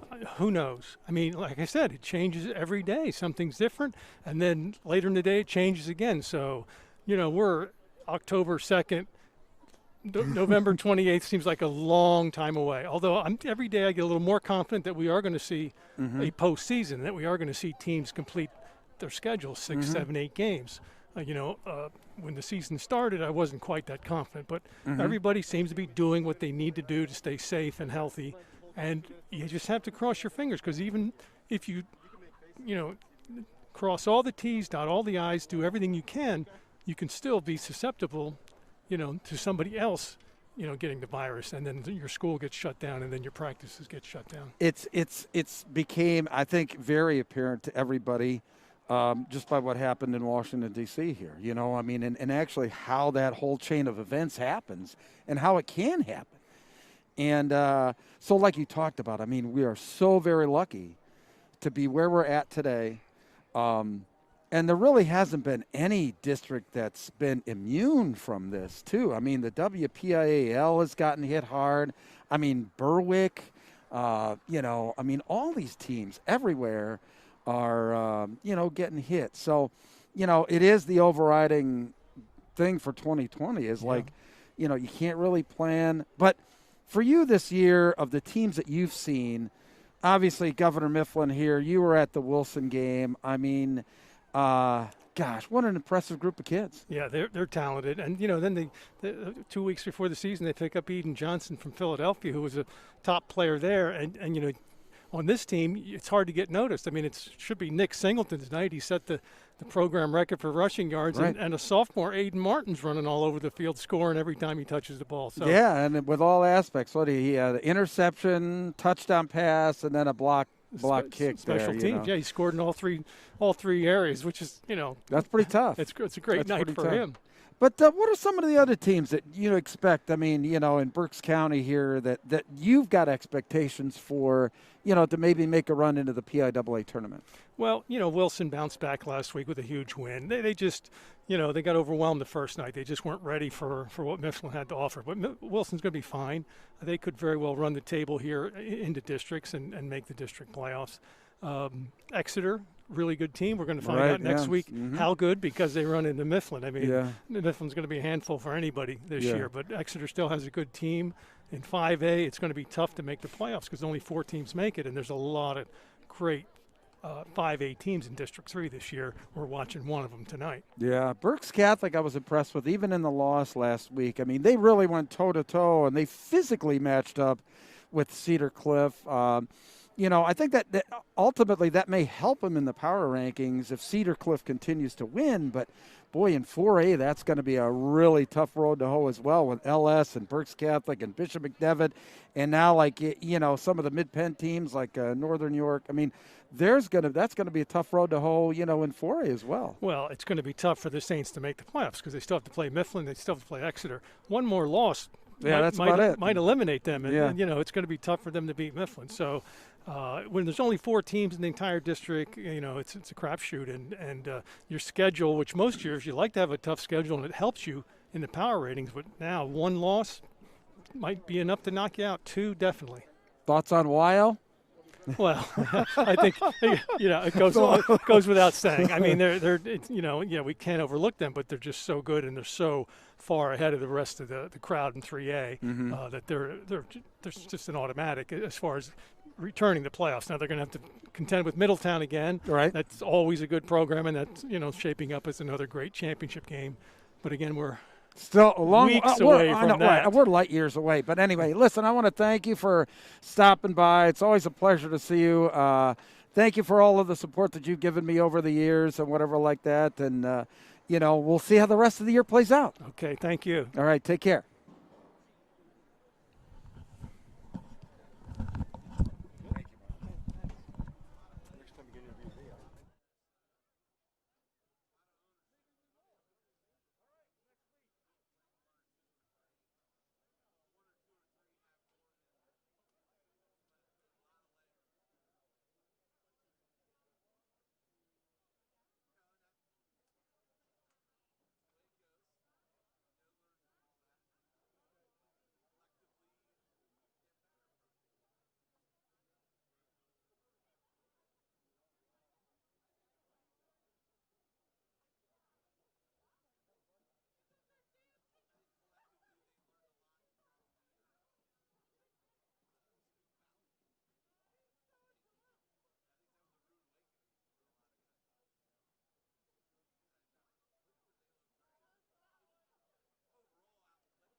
All right, Bruce Badgley, my man Kerry Moyer, back at Governor Mifflin High School. Governor Mifflin up 40-7 at the end of the first half, and Governor Mifflin kind of did it just about every way that you could, Kerry. Touchdown pass, running, interception, special teams. They did it all. No, and again, the playmakers that the Mustangs have caught a little bit of your halftime, with Drago, and it was just like you would think on the surface, Nick Singleton's night becoming the career rushing leader at Governor Mifflin High School in the second game of his junior year. But when you look at what Aiden Martin did, scoring 3 different ways for the Mustangs, it's just like the playmakers, So again, in the backfield, I mean, it's Strausser, it's Singleton, it's Rock that we saw, carrying the workload. Those 3 guys. Marniak, running the show. And just a great athlete, and doing a great job. And not going to the air, they don't have to, playing the ground and pound of Mifflin football. And defensively, I mean, you can't run inside. We couldn't see the Mifflin County Huskies run inside on the, the Governor Mifflin defense. Those guys, between the tackles was tough. Tip of the cap, love what, the quarterback's doing, and played, gutsy all out the first half, and got them down and got points on the board before the half. And, again, it's 2020. These guys are out here playing their hearts out, taking advantage of the opportunity to be on the field because, again, talked about in the first half, the cliches, it always could be your last play, your last game. But, now it's not just about individual players. It's about whole teams. It could be their last game. No, absolutely right. So it's just it's great. But the weather's great. I talked about and I think they got on camera the bad moon rise, and it's way up in the sky now. It's just crystal clear, beautiful night, in Berks County in Pennsylvania for Pennsylvania high school football. October 2nd. It's cool. It's chilly. It feels like fall. It feels like, to me, when I'm sitting here in the stands and I hear these people and I watch this stuff, man, it makes me feel good again. Yeah, it does. It does. And, Bruce, we since, this started all going down, in 2020 here, going back to March, and all of our conversations over the summer and getting together and talking about, hey, are we going to have something, to actually have it come to fruition and be here and be able to broadcast a high school football game again on a Friday night. Very, very fortunate. And, for all the fans that would usually be here in person that can't be because of the spectator limits, thank you for joining us. We appreciate it. And, hopefully you're enjoying the game that we're bringing you tonight. And at least, nothing beats, and I said earlier this week on Twitter, nothing beats actually being live at a Pennsylvania high school football game. But, hopefully, we're at least bringing you a little bit of the action and you feel like you're almost here. Yeah, absolutely. All right, and there we go here with the second half. That's Schaefer. Up the side there, they've done pretty. Oh, and he slips down in. They've done, and a flag comes. Now, I did see that flag come flying in, Kerry. Yeah, that one got a little elevation. Stewart in with the tackle. So, that's one thing that Mifflin County's actually done pretty well all night long is kick returns. Now, the bad part is that they're receiving, that many kicks, but the good thing is that at least they're getting some decent yardage on them. Oh, so they're picking the hanky up. All right. Disregard the flag. We like it. All right. Looks like we got a 1st and 10 now from the 25-yard lines. Starting it here for Mifflin County. Quarterback Bryson Hassinger. Let's see if they can get him the ball now. Yep, good snap. That's Schaefer. Off tackle, and he's blasted. That's all. He just got slammed. Yep. Trey Rock right there again. Stewart on the tackle. Gain of 2. 2 tough yards, though, by gum. So, Bruce, the power of Twitter, want to thank everybody who's, sending me DMs where you're watching from, and want to thank Mallory Yingling. got the DM there. My brother is number 93, the kicker. His name is Ben Yingling. He's a senior. So Great. now we know. Thank you for that. So now we know number 93, the kicker for the Huskies of Mifflin County is senior Ben Yingling.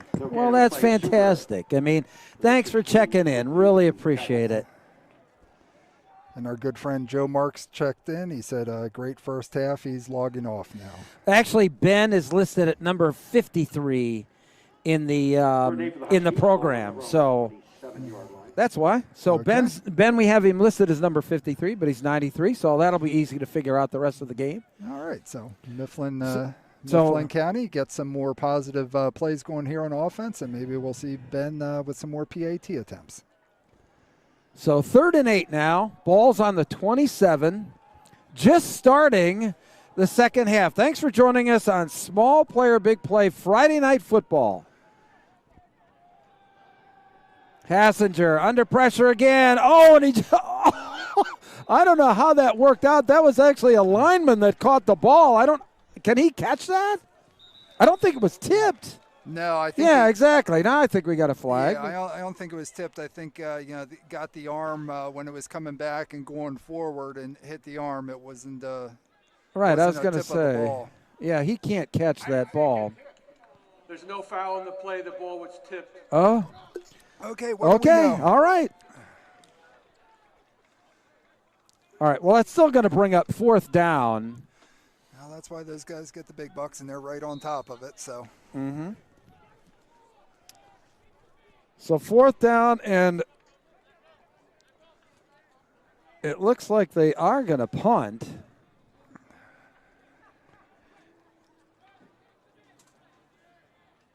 That's number 3, Josiah Seckler back there. Nice kick to Nick Singleton on the run, reversing his field, cuts it up. Oh, look at this. Look at this. Down the sidelines he goes. Nick Singleton for the touchdown, I think, yes. Wow. Oh, my. Nice kick to Nick Singleton on the run, reversing his field, cuts it up. Oh, look at this. Look at this. Down the sidelines he goes. Nick Singleton for the touchdown, I think, yes. Wow. But we still have Aiden Martin, who has scored 3 different ways. You're just trying to figure out who's going to get MVP out loud. Nick with his multiple touchdown game. The rest coming on offense, of course. And the extra point gets up and through by Jackson Schools. So 47-7 now, 9:08 in the 3rd quarter. Some real big plays by Governor Mifflin, some really strong running, and I think have we had only the one pass for the touchdown to Martin? Yeah, and that's it. And again, talked about it's just been very much, that they've been able to do the ground and pound. But, when you say big play, it's kind of, a twofold definition there. Big play on, the pick 6 by Martin, the blocked punt, Singleton here with that return touchdown. But then, a lot of their touchdowns as well have been, offensively have been big plays. So big plays in non-traditional offensive touchdowns, big plays on offense with big yardage touchdowns. Yeah, absolutely. They've done it all ways, that's for sure. It's been a long time since I've seen a team do what Mifflin did tonight. I mean, with touchdown pass, touchdown running, block kick, interception, and punt return for a touchdown.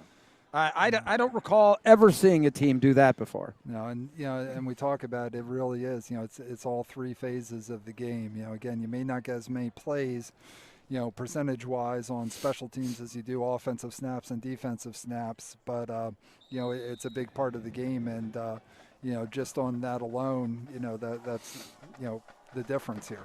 Well, a big part of the game for Mifflin is having Nick Singleton back there doing it too. That's for sure. So Schaefer here now. And a good return up the middle. Looks like to about the 28-yard line, where the Huskies of Mifflin County will take over 1st and 10. 9:02 remaining here in the third quarter. And Governor Mifflin, as advertised here, leading 47-7. On their own. You know, and really got to look at up front as well. That offensive line, obviously, for Governor Mifflin, the Mustangs has done a great job, and defensively, the linebacking core is very strong, and would normally call their names a lot, but the penetration just from the defensive line, those front four up front, has caused a lot of disruption, and there have been a lot of plays that haven't gotten past the line of scrimmage. I think disruption was the appropriate word, because you talk about this all the time, but on every snap, just about every play, Governor Mifflin is moving the line of scrimmage into the Husky backfield.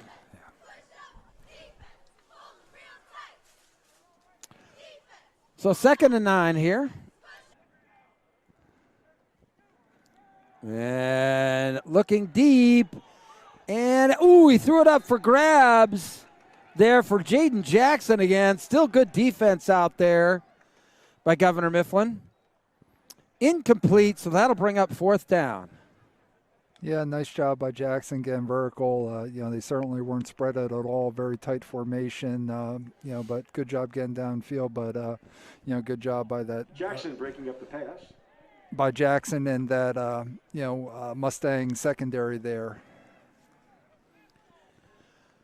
So 4th down, one of the rare times that one of the guys, looks like they are going for it on 4th and 25 on their own 13. And some movement. Interesting.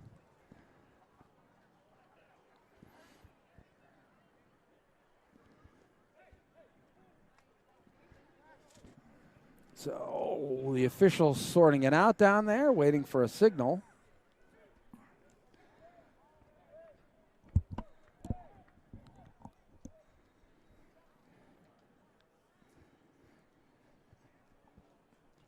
Taking their time. All right, took them a while, but it ends up being a false start on Mifflin County. So 4th down and now 30. And they're going for it on their own.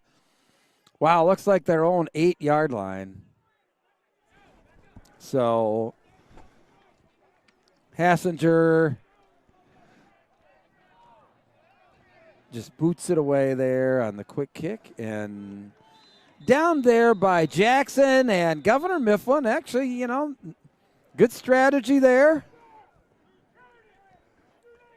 And Mifflin will take over on their own 47-yard line, leading 47-7 with 5:51 remaining here in the third quarter. Governor Mifflin with a lot of the first-teamers in there yet.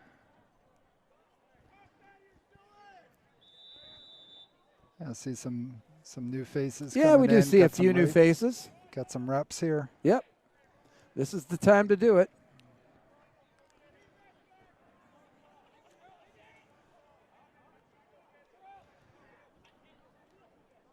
McNeil, quarterback under center. Yeah, it looks like number 8 in there. Delson McNeil is at quarterback. And Strasser up the middle. Looked like they had Aiden Martin in the backfield on that play too, Kerry. Strasser on the carry. Gain of 4. 4 positive yards for Strasser there. 5:10 left here in the third quarter. 2nd and 6, ball on the 49. The Mustangs headed in. Yeah, looks like they've the old style Mifflin offense with Martin going around the side there and up the middle.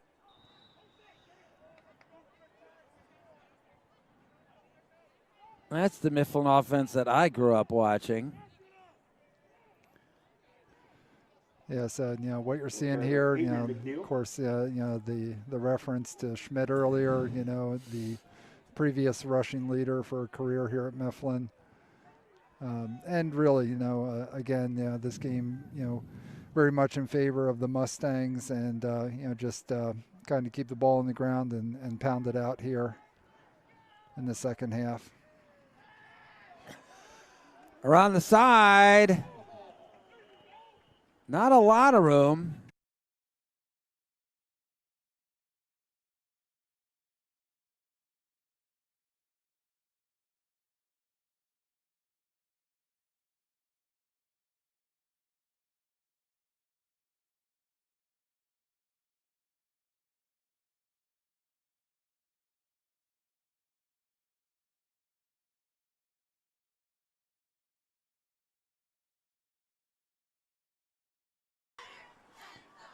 Governor Mifflin, with the second teamers in, and it's going to be very interesting, Kerry. I mean, as Mike Draga was talking about, during the half here is, with only 4 teams, that are going to make the playoffs in 5A. Boy, power ranking means a lot, and big play there by number 77 for Mifflin County. That was Cody Shore. Hard over the carry, loss on the play, 4th down.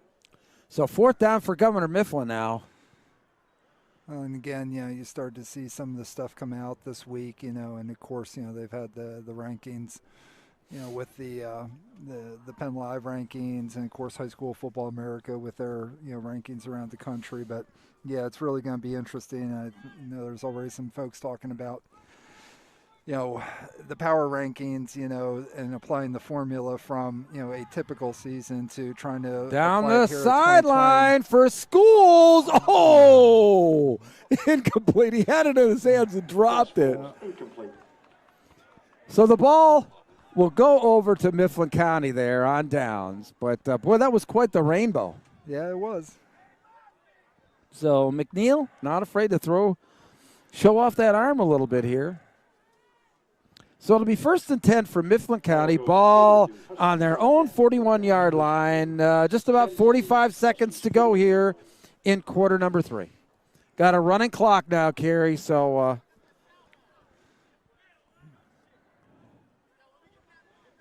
Again, great opportunity for some young Mustangs to get some reps here. Hassinger following blockers right up the middle for about 9. He's been very impressive. I mean, even talking to a couple of college guys at halftime, they were saying, hey, I'd like to have that guy on my team.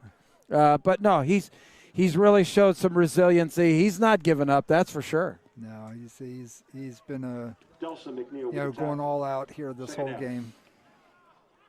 So under center this time. Oh, open on the side there for some room. That was number 13, Marshall Maidens, for the first down. Tackle, first down for the Huskies. So first down for the Huskies. That brings the third quarter to a close. It sure does, Kerry, and quite a performance, for Governor Mifflin tonight. Quite honestly, a little bit of a slow start, but boy, they sure turned it on in the second quarter, and really here in the third as well, really pulling away. And this one obviously not in doubt, but I think a statement that they had to make, unfortunately. They were supposed to win this game. They're supposed to dominate this game. And, so far they've done it, but not necessarily in the ways that you might think. No, and, again, not having an offensive touchdown there in the first quarter, but they've certainly bounced back. And, with, the way the schedules are shaking out here in Berks County, of course, with Section 2, we're not going to see, Conrad Weiser, who's had a lot of success, and Wyatt Missing, who's had a lot of success here and is, loaded. We're not going to see them battle. So really it kind of points to next week, Friday, October 9th, right here at Governor Mifflin Stadium when the Exeter Township Eagles come to town. And, in my opinion, that's probably going to be the biggest game here in Berks County this year. Yeah, I think in everybody's mind it is. So that's number 26 around the side there. And, nice cutback there. And in for the score. Touchdown. Cody Bickert. Beautiful move there. Went down. In my opinion, that's probably going to be the biggest game here in Berks County this year. Yeah, I think it in everybody's mind it is. So that's number 26 around the side there. And, oh, nice cut back there. And in for the score. Touchdown. Cody Bickert.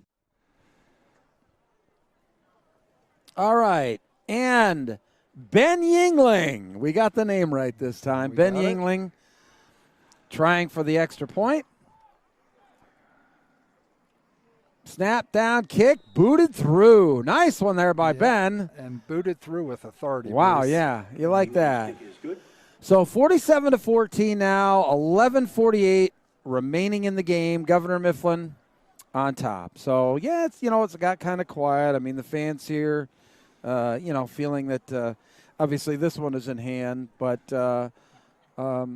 yeah, I think Governor Mifflin has 2 more home games remaining. Probably their 2 toughest games that they have down the stretch. They've got at home this year, next week here against Exeter.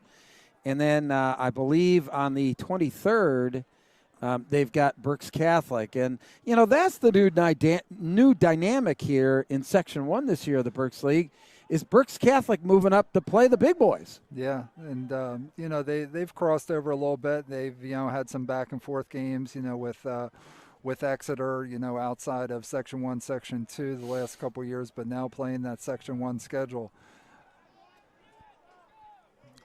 So that it's definitely a new dynamic, definitely a new feel in the Berks League this year. Quite honestly, it's a shame that, due to the, change in the season due to COVID or whatever like that, quite honestly, Weiser and Wyomissing won't play in Section 2. But it still shapes up to be, completely different over the next couple of years. And then it all changes again, in 2022 when the Berks League is no more and it emerges. Oh, an onside kick, and Ben Yingling recovers. Wow, great job there by Ben Yingling. The Mifflin receiving team kind of fell asleep there. Oh, I take that back. Yeah. Was it? In 2022, when the Berks League is no more and it emerges. Oh, an onside kick, and Ben Yingling recovers. Wow, great job there by Ben Yingling. Or anything, but great job by Yingling. He just getting down there, and initially it looked like he was going to get it. So. Yeah, did the dive for the football there and just missed it. But anyway, so Governor Mifflin with the ball. Just following up on what you're saying there, Bruce, but we know certainly Berks Catholic has never shied away from competition. We did the broadcast of them hosting Central Dauphin, which, last year we saw Central Dauphin when we did the national broadcast for the 6A title game. And, in Hershey in December, and, Central Dauphin was there, with St. Joe's Prep. So, when you're playing Central Dauphin, or we saw them have McDonough come in, from Maryland and play, and we saw them bring in Malvern Prep, sure. So they've never shied away from good competition. So, moving up to Section 1, again, it's not like a culture shock. They're used to playing, big boys. Well, they played, another 5A opponent in Cedar Cliff and went toe-to-toe with them last week, and you were there. Went on the road and lost in double overtime, going for 2 in the second overtime. So, but as Mike said, Mike Drago said at halftime, with the schedule that they've got, unfortunately that loss to Cedar Cliff, boy, that's a tough road to hoe for Berks Catholic, because with only 4 teams making the district playoffs, a second loss for them is going to be really hard for them to make the postseason, and they still have Mifflin and Exeter to play. So, yeah. Well, and I think that's part of it too. That's part of the evolving story. We saw this week District 11 opting out of, the state playoff picture, and they're going to have their own playoffs just within the district. So, Again, not knowing whether or not any other districts will look at it that way and kind of go that route, but that's something that just makes everything different already too for the state playoff picture. Yeah, and then you have all of the other teams that are trying to start back up. It's awful late. It's awful late in the game, literally, to be starting your season. Now, they obviously must feel that that they can, even though the state playoffs are starting the end of October, teams are still allowed to play even though, other games, even though the state playoffs are going on. So that's going to be crazy. Well, looking, at Southeast PA and, some of the, like the Chestmont, last week kind of just coming back into the mix. Pottstown now. Central League, and of course, the Archdiocese of Philadelphia and teams coming back into the mix. And I think there's 2 teams that are opting out, Father Judge, and I can't remember the other one.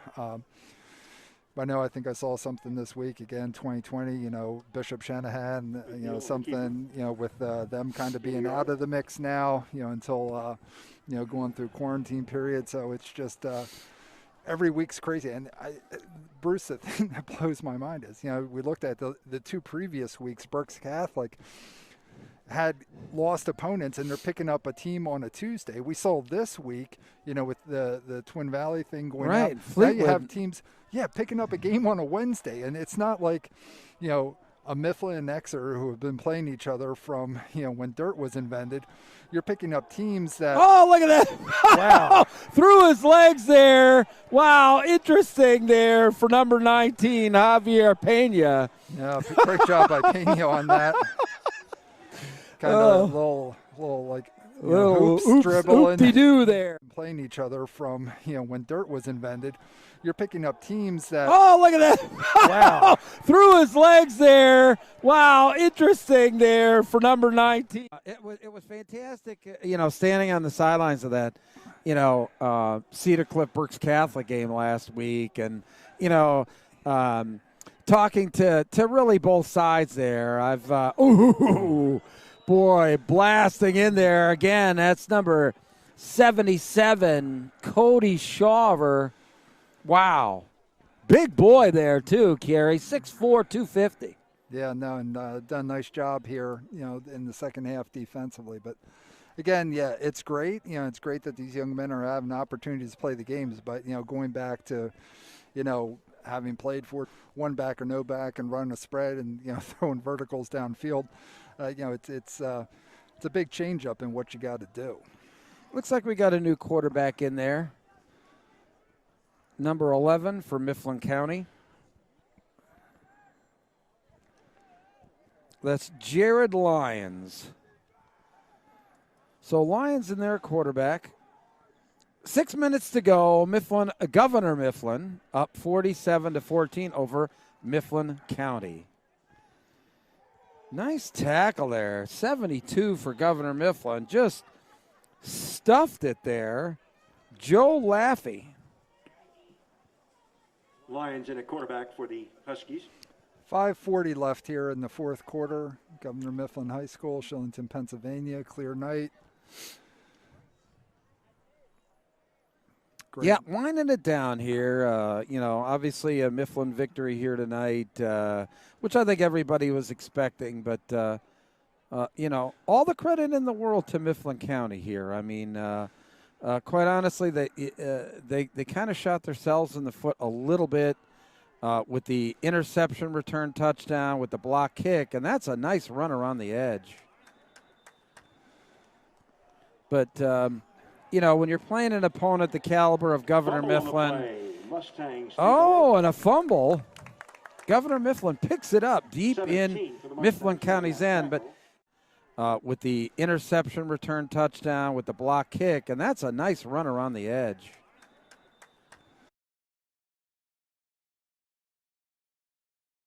Caliber of Governor Mifflin. And a fumble.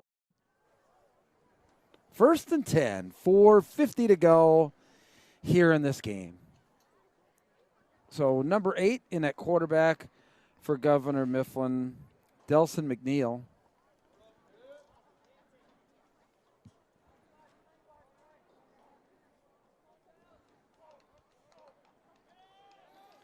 And just pounding it up the gut. That's number 21, the ball Rodriguez on the carrier, carry. Julian Rodriguez.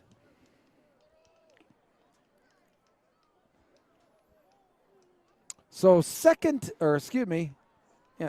down and 8. Everybody's a little bit slow here. The down marker of the scoreboard. Having to figure it out myself. Not a problem there, but sometimes you have to do it the old-fashioned way, right, Kerry? Absolutely. And yeah, the down marker is not illuminated. It's not illuminated. No, it's not, unfortunately. And right up the gut. That's McNeil. On the keeper around the left side. Touchdown. Nice He job. had me faked out. Yeah, nice I job thought it by went into the McNeil. line. And yeah, the down marker is not illuminated. It's for you not tonight. illuminated. No, it's not, unfortunately. And right up the gut. That's McNeil. On the keeper around the left side. Touchdown. Pretty much in hand with Daniel Boone. Last score I see here is 49-7 in favor of Berks Catholic. Looks like Exeter's been handling Muhlenberg. They were pitching a shutout earlier, setting up that game next week. Oh, So Mifflin going for 2. It's a pitch out to 31 for Governor Mifflin. Fotis Emangaji, and he's in there. So 55-14, Governor Mifflin all over Mifflin County. 3:48 to go, Kerry.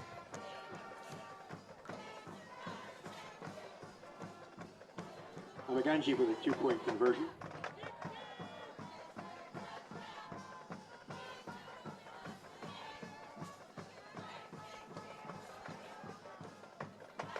Smoke hanging heavy. I always liked, I can't tell you the number of times that I stood in front of the, that cannon when it went off here in Governor Mifflin. And, I knew it was behind me, but every time it went off, it just scared the crap out of me. You're never ready for that. You're never thing. ready. You're never ready for that. And, it was funny. There was actually one night he ran out of ammunition. So, Well, I think they've kind of hopefully accounted for this high power offense that Governor Mifflin has this year. So they're bringing some extra ammo tonight. Yeah. All right, so 55-14, 3:48 left. Governor Mifflin set to kick it away. Maybe one of the best things statistically for Mifflin County tonight will be their kick return yardage because they have done pretty well. Deep for the Huskies is number 2, Braden Schaefer. And a little squib kick. And it goes out of bounds. But it was touched by Mifflin County, so it wouldn't be a penalty. But I think Mifflin County will take over there at about the 35-yard line.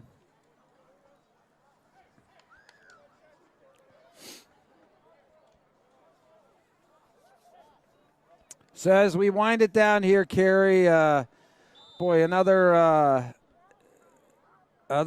Friday night football decision for you. This will be the only game that we'll have for small player, big play this week. So you're going to have to make a decision, and you actually announce that on Sunday night of our player of the week. Yeah, no, and always enjoy that. And of course, I like to go back. We only see so much live here, and watch the film, review all the stats, and make an informed decision. Again, for some weeks, we have multiple games that I'm picking from. It may not be the game that we're doing the broadcast of, but again, I think several guys here that really kind of stood out for. I think you have a tough decision. I really do. I think this week might be the toughest decision that you've had all year. So, yeah, you announce that usually Sunday night at 8 o'clock. So everybody stay tuned at Kerry Moyer, and he'll have the Small player, big play, player of the week.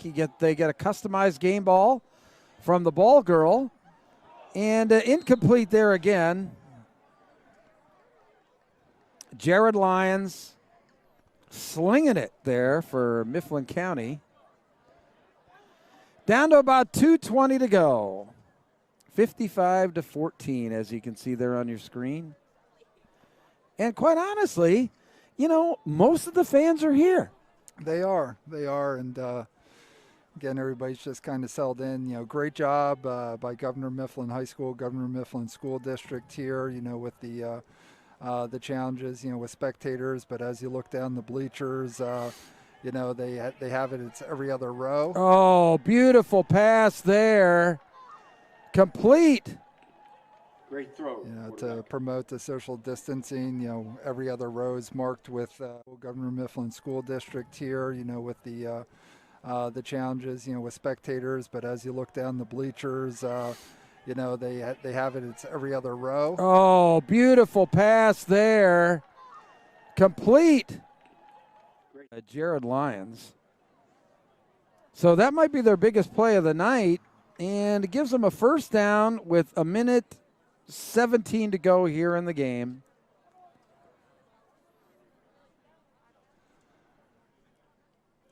In the pistol there.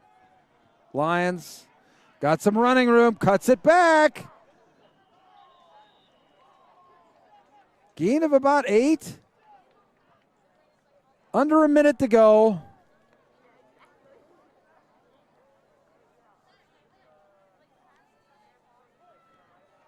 So second down and about, 4. Ball's on the 25-yard line. This might be, I think this is going to be the last play of the game, Kerry. It looks that way, Bruce. So Lions calling signals. Looking at the end zone. Incomplete. Wow.